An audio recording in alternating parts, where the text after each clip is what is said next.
I thought the Black Hands were all in jail, Willing gasped. The police caught them when they tried to steal the White Tiger.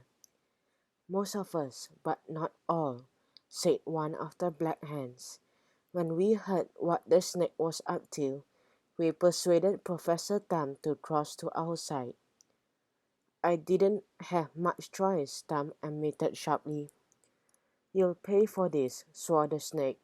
I'll track you down, all of you, if it is the last thing I do. Give them the microdots. Snake, Tam replied, but before anyone could stop him, Professor Zhang had lunged across the room and seized his old friend by the throat. Aloysius, he screamed accusingly, why did you betray me? Professor Tam struggled to free himself. Shut up, you old fool. In the confusion, one of the Black Hands had darted across towards the snake. He planted himself in front of the master criminal, his gun gripped in both hands.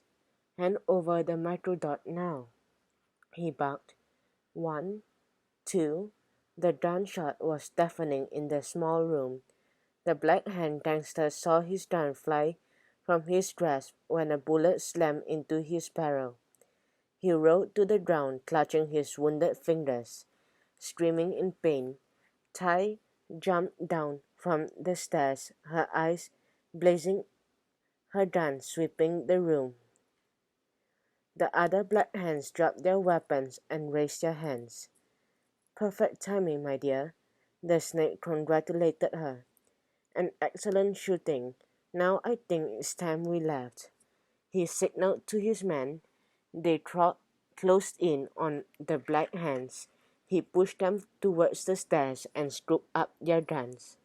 We'll take these gentlemen with us and dispose them later, mocked the snake. He was about to follow them when he cast a lingering look at the eagle. I will leave you with your precious bird, Professor Zhang, he decided. May it always remind you of the price of betrayal. You betrayed a trust and stole the rocket secrets. Then Professor Tam betrayed your trust. Isn't it strange how life works out? Tam threw Zhang aside. Snake, we had a deal. $500,000, he said. The snake laughed in his face and held up the microdot triumphantly. That was when I needed you, Professor Tam. But right now you have nothing to offer me. However, I'm sure the police will be interested to hear your story. Finally, the snake turned to Alvin. It seems, my young friend, that you are the loser this time. No hard feelings, I trust. His reptile skin mask twisted into a smirk. Alvin fought down his disappointment. The snake was trying to escape, and there was nothing he could do to stop him. Suddenly, a shrill alarm bell echoed through the basement. Father, it must be the police, Tai screamed a warning. The snake bolted for the stairs.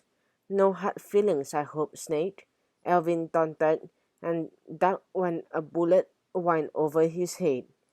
When the snake and Tai had vanished, Alvin led the way cautiously up the stairs.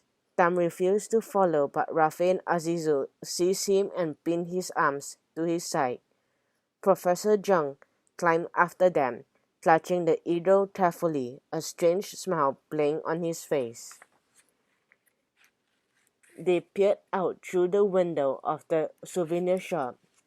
It is the police, Rafe pointed into the sky from where a throbbing sound was growing louder. Azizu's eyes lit up. I thought I heard a chopper when we were in the van, he nudged Alvin. Sergeant Sue must have been tracking us the whole time. 2 police helicopters were swooping down on the bird park. It seems to Alvin that one was going to land in the courtyard. The other would land by the main gate. The snake would be trapped. Outside, Tai had jumped to the same conclusion. She ran to a control panel set in the fence by one of the bird park's massive enclosure. She reached for a lever labeled emergency and held down on it. The next moment, the rows of the aviaries opened automatically like giant wire lids. Thousands of birds flew into the freedom of the sky, rising in a dense mass, wheeling and circling, squawking and screeching. Hawks, parrots, cranes, kingfishers, and flamingos formed a whirling clouds of color. The first helicopter pilot saw them and reacted swiftly. He swung his helicopter to one side, the rotors feverishly clawing the air, and quickly gained altitude to avoid the wild onslaught of birds. The second chopper veered away in the opposite direction, lost to sight behind the flash of thousands of wings. Alvin watched as Tai leapt into the van. Seconds later, with a sickening squeal, it sped towards the main gate. His heart sank. He raced outside, followed by his friends, and watched the snake make his getaway. When he heard a weary laugh behind him, Alvin spun around. Professor Young, reverently nursing his eagle, was also watching the van vanish into the distance. Alvin frowned. "You don't seem very worried, Professor."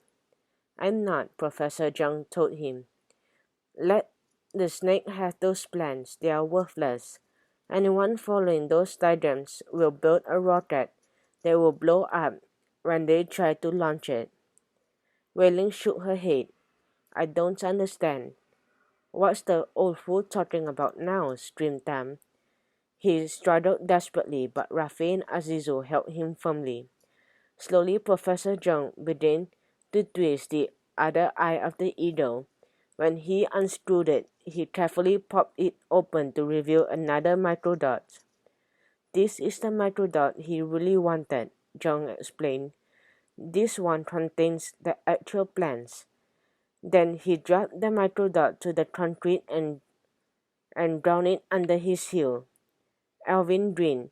So in the end, the snake wasn't as eagle-eyed as he thought. The police helicopters had swooped down on the van.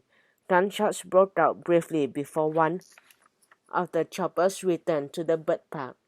It descended into the courtyard and made a perfect landing. As its rotors slowed, Sergeant Sue clambered out, gripping his shoulder. "Sergeant, you've been shot," cried Wailing. Sergeant Sue laughed. "No, nothing as serious as that. I think I tore a muscle last night bowling." He threw a dark look at Alvin. "Well, when are you going to stop trying to solve every crime single-handedly?" "But we weren't in any danger," Alvin started to explain. Sergeant Sue towered over him angrily. "Only because one of my men spotted you being kidnapped. We followed you halfway across the city in helicopters and got here just in time." "The snake's escaped, hasn't he?" Mas asked. "Until next time," Sergeant Sue grunted. "We tried an aerial ambush and the other chopper is still tracking him. But the van went into a tunnel or some sort, so I think we've lost them." Sergeant Sue turned back to Alvin. "Now where are the rocket plans?" Professor Young pointed to the crashed microdot. "There they are, Sergeant. What the snake has is worthless, completely worthless," he added bitterly. "Just like my friendship with Aloysius Tam.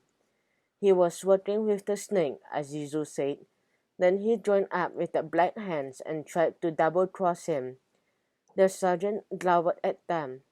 "Well, a year or so in jail will help to straighten your thinking." Then he turned back to Professor Young. "And of course, Professor Young, you do realize that you'll be sent to jail too. Stealing defense secret like rocket plans is no small crime."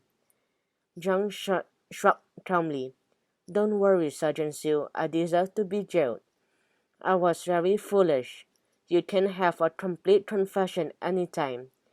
All I ask is that I can bring my eagle along for company. Sergeant Sue's jaw dropped. You want to take an eagle to jail? Zhang smiled grimly. Why not? After all, it will be just another jailbird.